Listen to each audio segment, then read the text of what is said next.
तर आज आपल्या गणपती बाप्पांचा विसर्जन सोहळा आहे. आज बाप्पा त्यांच्या घरी चालले जातील. तर गणपती बाप्पाच्या आरतीचा टाइम झाला. तर आज आपल्या गणपती बाप्पांचा शेवटचा दिवस आहे. तर मी केलं जेवण, वरणबट्टी, गंगाबाईची भाजी खाऊन घे. मला समजा ते घोडे का कच्चे रे, पण मला असं वाटतं जे घोडे ते. मग आले जामनेरला आपली गाडी खाली करण्यासाठी, आपला माल उतरवण्यासाठी. कालचा बाजार आहे तर आपला रोल एकदम बस धरवाला, एकदम मेहनतीनं काम करा. तर आम्ही घरी राहिले तर आम्हाला ज्यूस दिसला तर आम्ही एक ग्लास ज्यूस पिऊन घेतला. मग आलो आम्ही घरी. तर घरी आल्यावर 1500 पुड्यांची पॅकिंग होती. अरे हो गण्या करणं फटाफट काय भाव राहिली फटाफट करायचं आहे माझा. आपल्या गणपती बाप्पांची मूर्ती नेत आता मग करीम्यान चालू झालेला आहे. इथल्या जे बजरंग गणेश मित्र मंडळवाल्यांनी लावला प्रभू श्रीरामांची मूर्ती बनवली ती यावर्षी.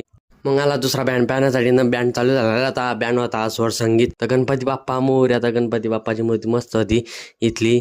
जर तुम्ही चॅनल नवीन असाल तर चॅनलला हक्काने सबस्क्राईब करा, व्हिडिओ लाईक करा. भेटूया नेक्स्ट ब्लॉगमध्ये. Thanks for watching. बाय.